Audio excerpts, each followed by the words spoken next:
Family. How is everyone doing tonight? Thank you for joining us on another edition of the RAM Book Club, Researches of the African Mind, where we seek to liberate African minds by reading one unit of work at a time. My lighting is so bad. Oh my God. I'm sitting there trying to move the table.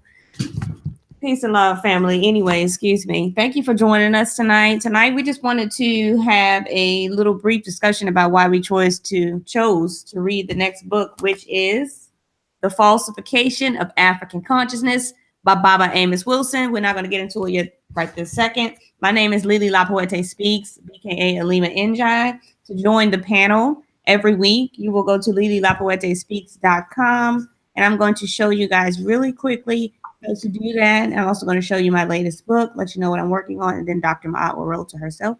Okay, Dr. Maat is going to show us. Oh, no, sister. If you were sharing your screen, I'm sorry. You go ahead and share. I'm about to say, because hers already up. Sis can go ahead and do it. Okay. No, I'm not good at this.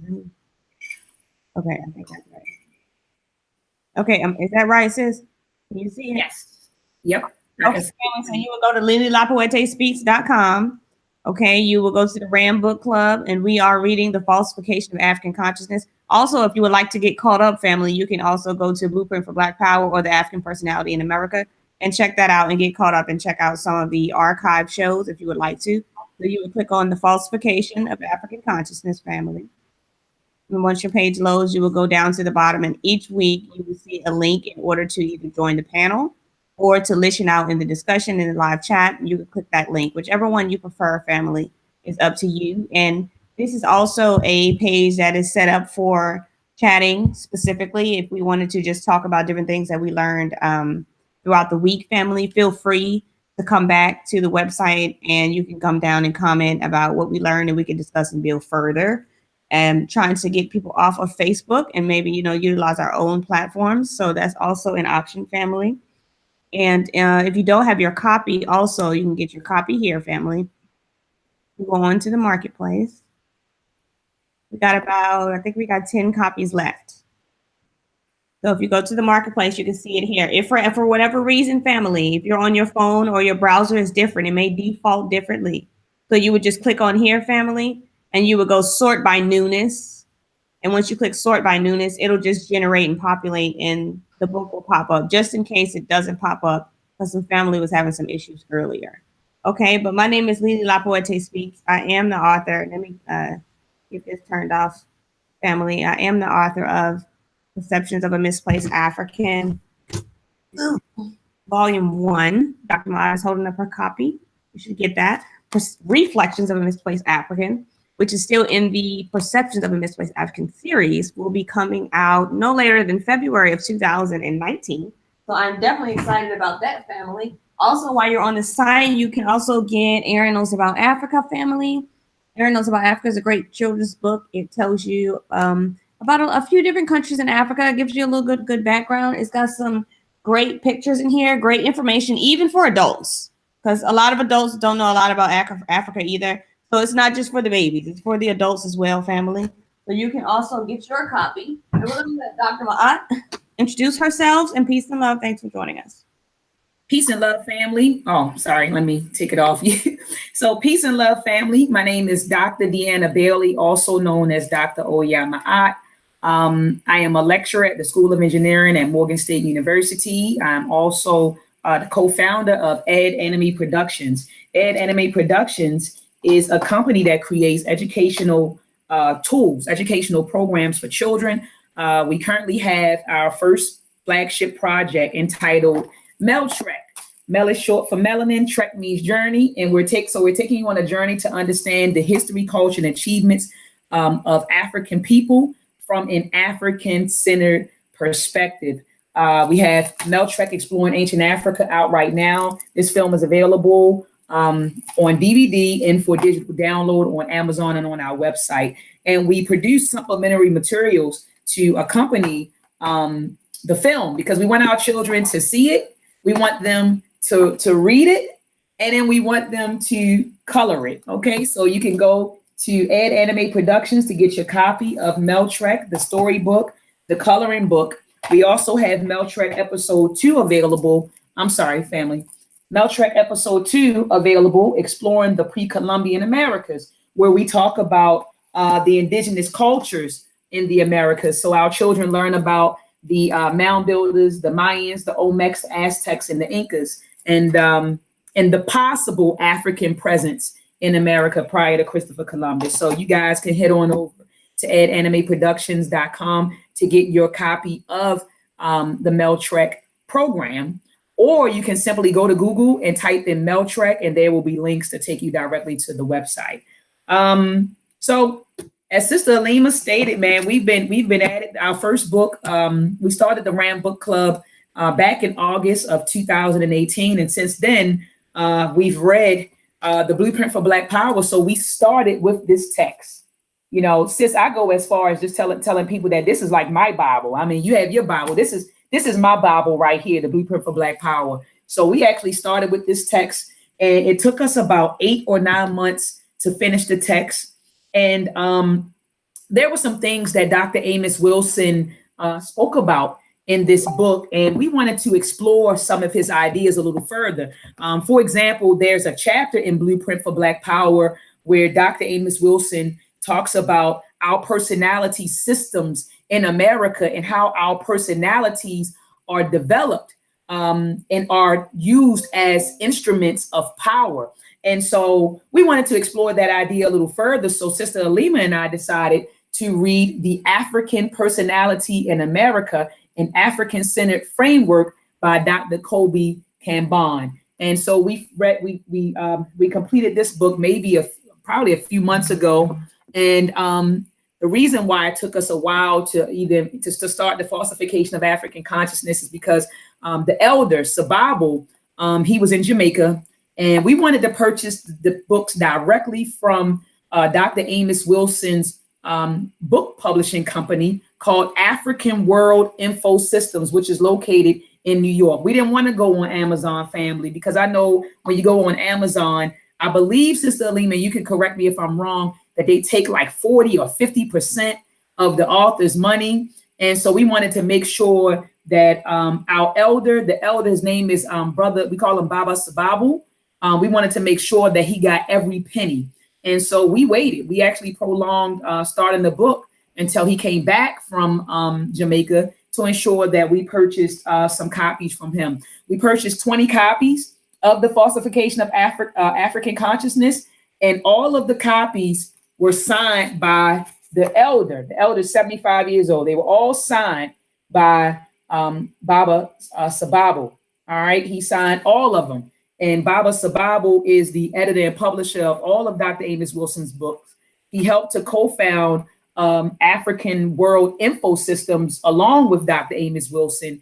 And he's a good friend of he was a good friend of Dr. Amos Wilson. So if you listen to Dr. Amos Wilson's speeches on YouTube, he shouts out Baba Sababu a lot, and he thanks him a lot. And so that's the elder that signed and autographed our books. We only have 10 books left, family. We posted today and we let people know what we have. And the orders have been, I mean, Sister Alima has been shooting me orders. I mean, people have been coming through. So we only have 10 copies left. 10 copies left. And once these copies are gone, we will not be ordering any more autographed copies. Okay. So it's 10 copies left. I'll be shipping out the first batch of 10 copies because we did 20. I'll be shipping the first 10 copies tomorrow. All right. So get your orders in tonight so that, you know, your order will ship with the first batch. So in Blueprint for Black Power, there's also a chapter called Consciousness and Power. So in this chapter, Dr. Amos Wilson defines consciousness for us. And I know, you know, that was very important to me, Sister Alima, because a lot of us walk around and I'm conscious. And then they look up, you know, the dictionary version or the dictionary meaning of the word conscious. And they say, I'm awake. But what does that actually mean? What is consciousness? And Dr. Amos Wilson defines consciousness in this particular chapter. He called it an adaptational force. And I remember Dr.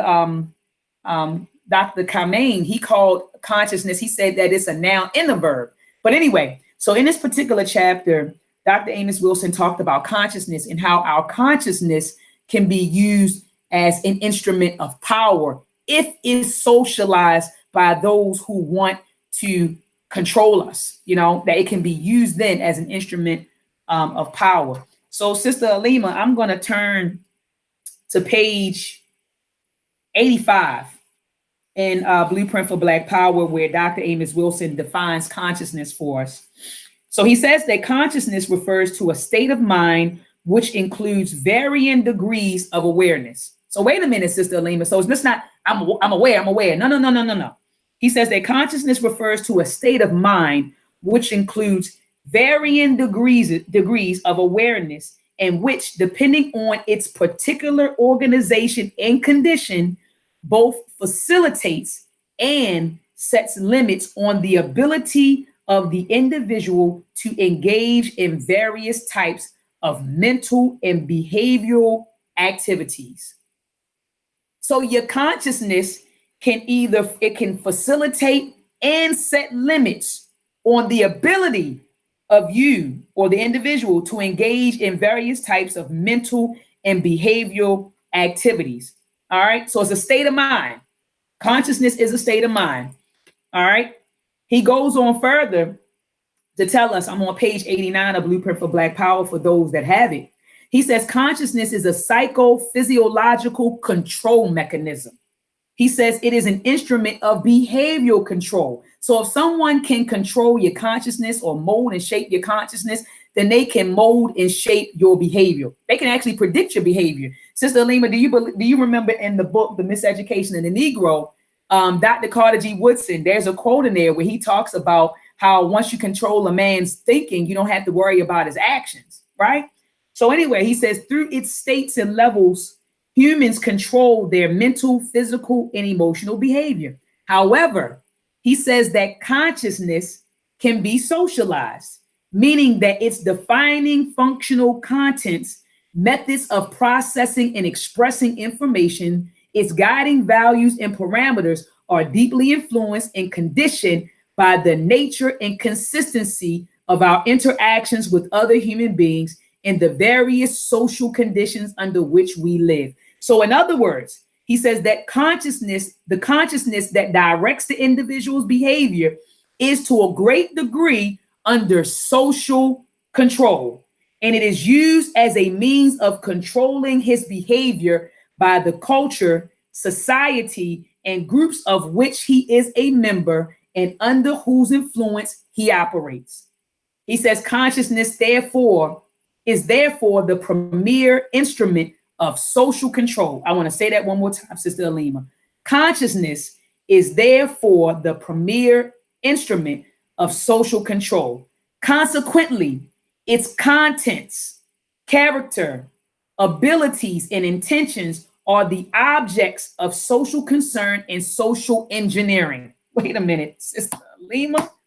Consequently, its contents. Wait a minute, are we talking about the falsification? Hold on. Its contents, character, abilities, and intentions are the objects of social concern and social engineering. To control consciousness is to control behavior, or at least to limit its possibility. All right. So, Sister Alima, I thought that was very powerful. What Dr. Amos Wilson wrote. And family, that was just one paragraph that I read. Sister Alima tell you, because she's looking at it right now. That was one paragraph. And since that was a paragraph packed with it was a jewel. Every statement was a jewel. So it can easily be shown that Black folks in America, I don't even like saying Black, African people in America, on the continent, and in the diaspora, are operating with a falsified consciousness due to what? Due to systematic miseducation, due to religion, due to the media, right? So we're operating with a falsified consciousness. And so Sister Alima and I, we decided to explore these ideas further. And that's why we decided to now read The Falsification of African Consciousness. So sis, can you read the back of the book for the family, please?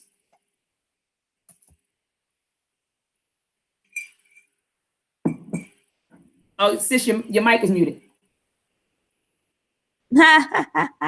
Just Amos Jones. Okay, all right. Amos N. Wilson. This book contains 2 groundbreaking lectures by Amos Wilson.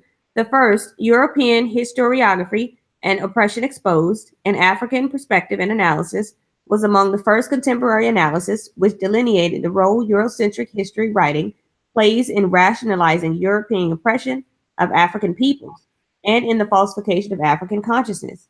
It explicates why we should study history, how history writing shapes the psychology of peoples and individuals, how Eurocentric history as mythology creates historical amnesia in Africans in order to rob them of the material, mental, social, and spiritual wherewithal from overcoming poverty and oppression. Moreover, this engrossing lecture fully exposes the relationship between the rediscovery and rewriting of African history and achievement of liberation and prosperity by African peoples. Will we read the second paragraph? Oh no, so he's talking about, so basically this book was based on 2 lectures, right? Let me see. Yes. And then the second lecture is the Yes.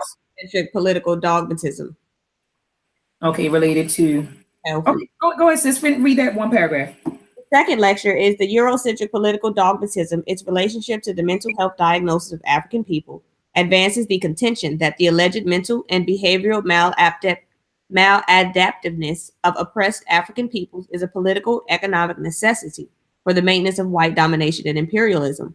Furthermore, it indicts the Eurocentric mental health establishment for entering into collusion with the Eurocentric political establishment to oppress and exploit African peoples by officially sanctioning these egregious practices through its misdiagnosing, mislabeling, and mistreating of African people's behavioral reactions to their oppression and their efforts to win their freedom and independence. Oh my goodness, sis. I mean, this was packed with a lot of information. Also, like reading the back of Dr. Amos Wilson's book. Right. So he said, I think it was powerful. He said it explicates why we should study history, because a lot of people don't understand that, sis. I hear people ask why. Right. Why should we study history? Why is it important? And then you hear Black folks say things like the past is in the past. You guys are hopping on the past, not understanding or overstanding that you can't understand your present condition if you don't delve back into the past and analyze the past. How can you tell me about what's presently going on if you don't know if you don't know the events and things that took place to shape the present condition? Come on now. And so Dr. Amos Wilson goes into why we should study history, how history writing shapes the psychology of peoples and individuals. That's why with Meltrexis, right? But what people need to understand is that history shapes your worldview. It's your foundation. I remember Dr. Amos Wilson in one of his lectures, he said, history is like a grid and it tells people where they are, where your position is in the world, right? He said history is like a grid. It's like your point on a grid, right? So he gets into why we should study history, how history writing shapes the psychology of peoples and individuals. So when people say stuff to me, Sister Alima, like, well, it doesn't matter, when we talk about the whitewashing of history, you have brothers and sisters who say that it doesn't matter. Well, if it didn't matter, why did they whitewash it? If it didn't matter, why did they hide information? Why did they omit information, historical information? Why did they omit it? Why did they distort it? Why did they hide it if it didn't matter? Because they understand that history shapes the psychology of a people or individuals. All right. So it says how Eurocentric history as mythology creates historical amnesia in Africans in order to rob them of their material, mental, social, and spiritual wherewithal for overcoming poverty and oppression. That was powerful. That was powerful, sis. That was powerful. And then look at what he says. He talks about the Eurocentric political establishment to oppress and exploit African people by officially sanctioning egregious practices through misdiagnosing, mislabeling, and mistreating of African people's behavior and reactions to their oppression. And Dr. Kobe Cambon kind of touches on that in the African personality. The African, where's my book? Goodness, the African personality in America. So this is going to be a powerful book, family. Sister Alima informed me that this book is a very short book. It's only 135 pages. I mean, Sister Alima, if I sat down, I could get this book read in probably like 3 days, 2 or 3 days. It's a very short read, family. It's about, oh, I'm sorry, the appendix goes to 134. The actual book ends on page 119. So it's a very short book. Sister Alima informed me that. Part. Hmm. Sis, go ahead, sis. Oh no, go ahead, Queen, because you're probably about to say it. Go ahead, Queen. Oh yeah, I was just gonna say that you informed me that it's broken down into 3 parts. Right. The first part says the first part is entitled European historiography. Maybe it's historiography. Yeah, that word be killing me. I know, sis. So it says European historiography, Right. oppression exposed, and African analysis and perspective. And that's very important, family, that when we read or when we study our history or even the history of other people, it's very important that we study our history from an African analysis and perspective. That's very important. So we made sure that when we read books, if you notice, it says the African personality in America, an African-centered framework. So we make sure, family, that when we study our history, we're trying to study our history through the lenses of our people. All right. Part 2, Eurocentric political dogmatism, its relationship to the mental health diagnosis of African people. And lastly, part 3, the political psychology of Black consciousness. The political psychology of Black consciousness. The first part is about 61 pages. The second part is about from 61 to 94. So you're looking at 30 some odd pages, 33 pages. Yes. And then the last part is about roughly 40 pages. 40, yeah. Yeah. So, I mean, I don't know, sis. I remember you were saying that we could, you wanted to have 3 sessions. Did you still want to keep it that way? Yeah. You still want to keep it that way. So when you read through part 1, was it a lot of information where you felt like we had to break it up, or you felt like that's doable in one discussion? Like, how did you feel? I mean, it's no more information than one of Baba Amos Wilson's chapters. Okay. All right. So then we're going to meet, family, next week on October the 21st to discuss part 1. All right. So we're going to meet next Sunday at 7 p.m. Eastern Standard Time to discuss part 1 of the falsification of African consciousness. Sis, do you have any more? You have any more for them? No, I think that's it. I think that's it. I know that we didn't read Dr. Amos Wilson's bio. Do you want me to read that really fast? Okay. Let me get this ginger out of my mouth. All right. So let me read his bio really quick. So folks that might be joining us, they might not have heard of Dr. Amos Wilson. So who is Dr. Amos Wilson? And I probably should have read this bio before I started discussing Blueprint for Black Power. But anyway, in Blueprint for Black Power, in the beginning of the book, or at the beginning of the book,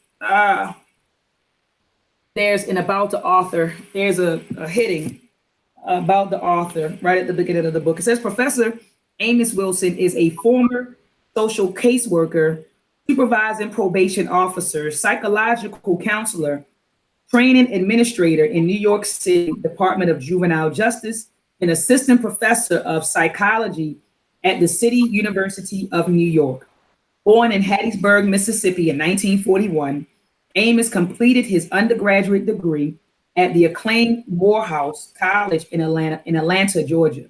He later migrated to New York, where he mastered at the New School for Social Research before attaining his doctorate from Fordham University, New York City, in the field of general theoretical psychology. Familiarly referred to as Brother Amos, he availed himself for numerous appearances at educational, cultural, and political organizations, such as the First World Alliance, the African Poetry Theater, African Echoes, House of Our Lord Church, the Patrice Lumumba Coalition, the Slave Theater, and CEMO TAP, to name just a few. His travels took him throughout the United States, to Canada, and the Caribbean. Dr. Wilson's activities transcended academia into the field of business, owning and operating various enterprises in the greater New York area.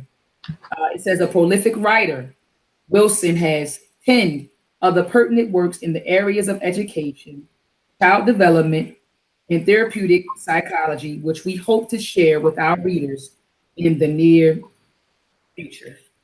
All right. So Dr. Amos Wilson transitioned, I believe, in 1995, family, and he's buried in New York. And I've been talking with Baba Sababo back and forth about organizing a memorial service. We probably take some folks up from, Maryland and DC, like the DMV area, to New York, and we perform. We have like a memorial service right there at his grave site, pour some libation, play some African drum, sis. And just get Brother Sababu to reflect on Dr. Amos Wilson. So we're actually in the midst of planning that. Hopefully we can get it planned by spring of 2019, maybe around April, May-ish. We plan to have like a ceremony in honor of Dr. Amos Wilson right there at his gravesite in New York. I think he's buried maybe 2 or 3 hours away from Harlem, New York. So, all right, family. And if you go on YouTube and you just type in Dr. Amos Wilson, there's a lot of lectures online. He has a lecture that I love. It's called, I think it's called The Relationship Between Black Males and Females. So he has that lecture. He also has another lecture called The Falsification of African Consciousness online. So it's a lot. He has another one called Educating or Re-educating Our Children, Black Children for the 21st Century. So he has a lot of lectures online. So just go to YouTube and check him out, family. I'm telling you, I've learned a whole lot from Dr. Amos Wilson. I actually quote him a lot too. So check him out on YouTube. All right. And tune in next week, 7 p.m. Eastern Standard Time, as we discuss chat part 1 of the Falsification of African Consciousness. Also, join the panel. I see a lot of people are listening. Yeah, come on, join us. Join the panel. Please go to dr.maat.msu. Subscribe. Yes, subscribe. Click on the link, The Falsification of African Consciousness, and click join the panel, because I want to see this panel full, family, with brothers and sisters building and talking about how we can liberate ourselves. Because I want to make this clear. There's not going to be any physical liberation without mental liberation. So we have to be mentally liberated first. So we tell them, I want to build my community. I want to do this. I want to do that. But a lot of us are still mentally enslaved. So how are you going to build a nation with people who are psychologically enslaved? It's impossible. So our first step is mental liberation. That's why Dr. Amos Wilson talks about the falsification of African consciousness. That's why Dr. Na'im Akbar wrote the book, Breaking the Chains of Psychological Slavery. That's why Dr. Bobby Wright wrote a book talking about menticide. That's why Dr. Francis Cress Welsing wrote the ISIS Papers. That's why Dr. Joy Dugari wrote Post-Traumatic Slave Syndrome. All right, because there has to be a mental liberation first. There has to be a mental revolution before there's an actual physical liberation or a physical revolution. Ashe? Okay. So I'm gonna let it go, Sister Alima, because I can go off on this subject. This is my subject right here. Don't go. He said, "Don't go, sis. Don't go." So join us back next week, family, at 7 p.m. Eastern Standard Time to discuss part 1 of the Falsification of African Consciousness. Get your copy as soon as possible from LiliLaPoeteSpeaks.com. The link to purchase the books are on my page, Deanna Bailey on Facebook, or Alima Njai on Facebook, or you can type in Dr. Maat in my public page. Also has the link that you can click to purchase your book. I'm shipping out books tomorrow, so try to place your order tonight, family. I don't have anything else to say, Sister Alima. Thanks for joining us, family. We will see you next week at Sunday at 7 on another edition of the Ram Book Club. Peace and love. Peace and love, family.